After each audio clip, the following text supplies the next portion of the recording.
오늘의 부동산 이슈입니다. 주택시장에서 직거래 건수가 지속적으로 증가하고 있습니다. 직거래된 매물은 대부분 중개 비용을 줄이고자 진행되는 경우가 많습니다. 하지만 이들 중에는 중개거래보다 가격을 상당히 낮춘 거래가 많아 세간의 화제가 되고 있습니다. 송파동의 신축 아파트에서는 10억 원이나 낮은 금액으로 실거래돼 화제가 됐습니다. 또한 부산에서는 반년 만에 무려 22억 1,500만 원 증가한 가격의 실거래가 있었습니다. 준공된 지 51년 된 여의도 최고령 시범아파트가 최고 65층 규모의 신속통합기획안을 확정했습니다. 오랜 부침 끝에 사업이 정상 궤도에 오르면서 그간 정체된 여의도 노후 아파트 단지의 재건축도 속도를 낼 것으로 기대됩니다. 어떻게 된 일인지 바로 보러 가시겠습니다. 주택시장에서 직거래 건수가 지속적으로 증가하고 있습니다. 6에서 10월 국토교통부 실거래가 공개 시스템에서 서울은 이 시기 평균 12.6%를 기록한 것으로 나타났습니다. 10채 중 한 채 이상은 직거래로 거래된 셈입니다.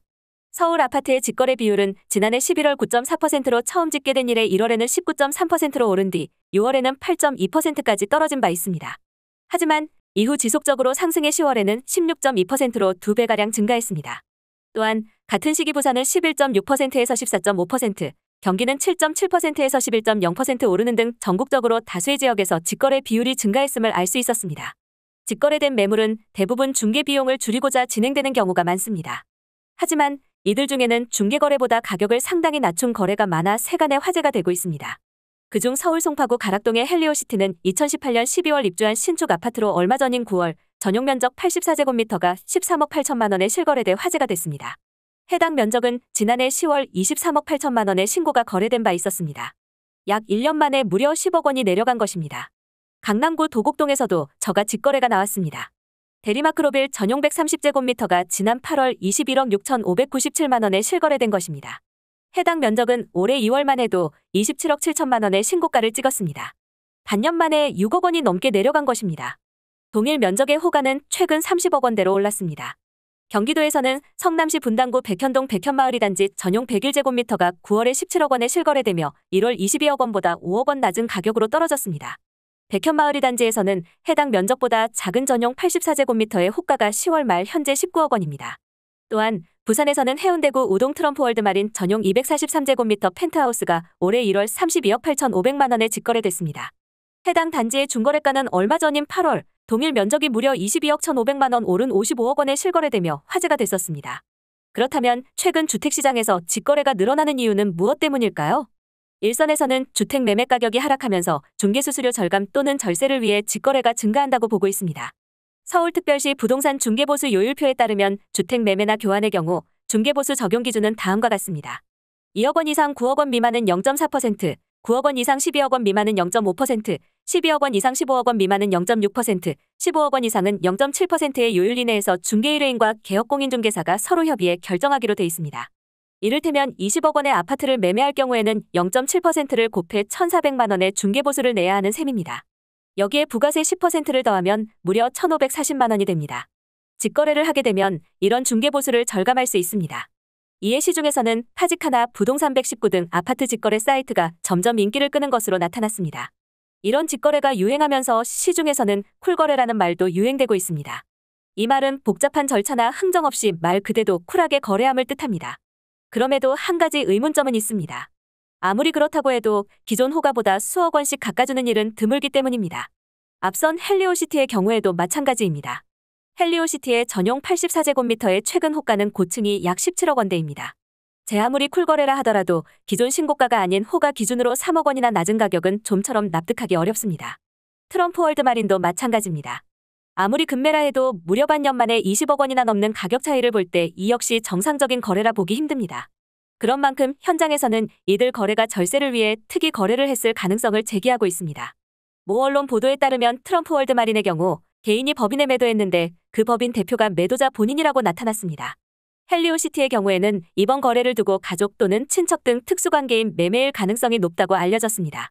시장에서는 최근 집값이 하락세라고 하지만 2에서 3년 전보다는 너무 많이 올랐고 각종 세금 규제를 회피하기 위해 직거래를 활용하는 사례가 늘었다는 평이 일반적입니다. 부부 사이나 육촌 혈족 등 특수관계인 매매인 경우 실거래가각 시세의 30% 또는 최대 3억 원이 났더라도 정상 매매로 인정되기 때문입니다. 예를 들어 시가 9억 원인 아파트를 샀는데 지금은 12억 원으로 오르고 이를 자식에게 증여한다고 하면 약 3억 원을 증여세로 내야 하는데요. 앞선 특수관계 매매에 따라 3억 원 낮춘 9억 원의 부모 자식 간 거래 시 증여세가 없어지게 됩니다. 게다가 부모가 만일 1가구 1주택자라면 양도세 또한 0원입니다. 해당 행위가 부당행위 산부인이라 해도 1가구 1주택자 고가주택 기준 이하에 해당돼 비과세를 받을 수 있기 때문입니다. 이에 실수요자 사이에서는 이런 특수 거래로 인한 피해를 호소하는 사람들도 생겨났습니다. 특히 직거래로 집값이 폭락한 단지들의 경우 입주민들이 커뮤니티 등의 자제를 요청하고 있습니다. 지금과 같은 거래 침체기에서는 한두 건의 거래에도 시세가 요동치는 상황이 일어날 수 있어서입니다. 이를 착시 효과라고 부르기도 하는데요. 실수요자라면 시장에서 판치는 초저가 직거래 등에 현혹되지 말고 시세를 정확하게 파악하는 시야를 견제하셔야겠습니다. 준공된 지 51년 된 여의도 최고령 시범아파트가 최고 65층 규모의 신속통합기획안을 확정했습니다. 2018년 여의도 통계말 논란으로 사업이 보류된 지 4년 만 신통기획에 합류한 지 10개월 만입니다. 오랜 부침 끝에 사업이 정상 궤도에 오르면서 그간 정체된 여의도 노후 아파트 단지의 재건축도 속도를 낼 것으로 기대됩니다. 서울시는 주요 대규모 단지 최초로 여의도 시범아파트의 신통기획안을 확정했다고 7일 밝혔습니다. 신통기획은 민간이 주도하되 사업성과 공공성이 결합된 정비계획안을 짜서 사업의 속도를 낼 수 있도록 정비사업 초기 단계부터 서울시가 참여하는 것을 말합니다. 신통기획안은 사실상 정비계획안이 돼 주민들이 이를 입안 신청하면 심의를 거쳐 정비계획이 확정되는 구조입니다. 서울시는 열람 공고를 거쳐 내년 상반기에는 정비구역 지정이 완료될 것이라고 말했습니다. 여의도 시범아파트는 1971년 준공돼 여의도에서 가장 오래된 단지입니다. 지난 50여 년간 여의도는 금융중심지로 성장했지만 이 단지를 포함한 여의도 아파트 지구는 고층 건물들 사이에서 노후화되고 방치된 채 재건축이 속도를 내지 못했습니다. 특히 2018년에는 여의도 통계발에 포함돼 재건축이 시도됐으나 집값 자극 등 논란에 가로막혀 사업 추진이 보류된 바 있습니다. 하지만 이후 재건축 필요성이 힘을 얻으면서 지난해 말 신통기획 대상지로 선정됐고 시는 지난 10개월간 자치구 주민 전문가와 함께 수십 차례에 걸친 토론과 계획 조정 과정, 소통의 시간을 거쳐 신통기획안을 마련했습니다. 시는 한강변 층수규제, 용도지역, 공공기여 등 도시계획 규제를 지역 특성에 맞춰 유연하게 적용하는 데 주안점을 뒀습니다. 이번에 확정된 신통기획안에 따르면 최고 13층 규모의 중층 단지로 구성된 시범아파트는 재건축을 통해 최고 65층 초고층 아파트로 거듭납니다. 기본 구상에서는 63빌딩, 파크원과 가까운 동은 조화를 이룰 수 있도록 200m 높이 내에서 최고 60에서 65층까지 지을 수 있도록 했고 인근 학교변에는 중저층을 배치해 유자형 스카이라인을 형성하도록 계획 지침을 마련했습니다. 총 가구 수는 기존 1584가구에서 2500가구 내외로 확대됩니다. 공공기여를 전제로 용적률을 최대 준주거 지역까지 상향해 400%를 적용하기로 했습니다. 공공기여분을 활용해 한강변에 문화공원을 조성한다고 합니다. 전망데크와 문화시설이 어우러진 공간으로 만들어 한강의 아름다운 석양을 만끽할 수 있는 매력적인 수변 공간인 그레이트 선셋 한강의 대표 명소로 만든다는 목표입니다. 그레이트 선셋 한강은 한강 곳곳에 낙조 포인트를 마련해 해외 관광객 3천만 시대를 이끌겠다는 오세훈 서울시장의 구상입니다. 도로로 단절된 여의도 도심과 한강 간 연결성을 강화하기 위해 보행체계 개선안도 마련했습니다. 현재는 원효대로 진입램프와 차도로 인해 단지와 한강공원이 단절돼 있는데 이곳에 문화공원과 한강공원을 연결하는 입체 보행교를 짓기로 했습니다. 보도 폭이 1m 남짓으로 비좁고 어두워서 걷기 불편했던 여의대방로는 10m로 대폭 넓히고 가로를 따라 연도별 상가를 배치한다는 계획입니다. 이와 함께 여의도 국제업무지구와 연계한 보행일상권도 조성하기로 했습니다. 이번 신통기획안 확정으로 시범아파트 재건축 사업에도 속도가 붙을 전망입니다. 정비계획과 지구단위 계획 절차가 동시에 진행되며 도계위 수권분과위와 사업시행계획도 통합 심의됩니다. 조남준 서울시 도시계획국장은 그간 시범아파트 재건축이 부침을 겪으며 장기간 표류해 왔으나 선제적인 규제 완화와 절차 간소화를 통해 한강변 주거단지 재건축의 선도 모델로 부상할 것이라며 신속통합기획이 서울 시민의 주거 안정과 주택 공급 확대에 기여할 수 있도록 최선의 노력을 다할 것이라고 말했습니다.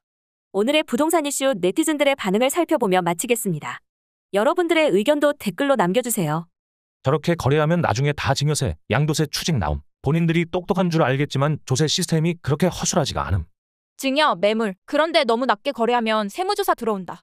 증여가 아니라 실제로 그만큼 떨어지는 건들이 있습니다. 지인은 부산 마린시티에 22년 초에 20억 호가 부르고 21년 말에 19억 실거래되던 아파트 있는데 며칠 전에 12억쯤 거래했다고 합니다.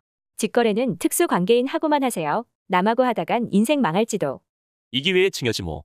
중개사들은 직거래가 아니길 바라고 가진 자들은 저가격으로 떨어지길 원치 않고 세상에 공짜가 있나 또한 유행은 돌고 도는 것, 가격도 마찬가지고. 돈 있는 사람들이 돈 버는 세상 부럽습니다. 이렇게 오래된 아파트 재건축 못하게 하는 건 안전상에도 문제있지. 옛날에 했어야지. 지금이라도 빨리빨리 되길. 63빌딩이 이젠 의미가 없어졌네. 63빌딩도 이번 기회에 100층으로 도전해보자. 계획을 잘 수립하여 뉴욕의 맨해튼 같은 서울을 대표하는 곳이 되길 바랍니다. 서울의 위상과 국제금융도시에 걸맞게 멋진 한강변 스카이라인으로 만들어주시길. 우리나라는 경제력 크기에 비해 형편없을 정도의 도시미관 플러스 구린 한강변 스카이라인을 벗어나길. 여기까지 네티즌들의 반응이었습니다. 시청해주셔서 감사합니다. 여러분들의 의견도 댓글로 남겨주세요. 구독과 좋아요는 영상 제작에 큰 힘이 됩니다.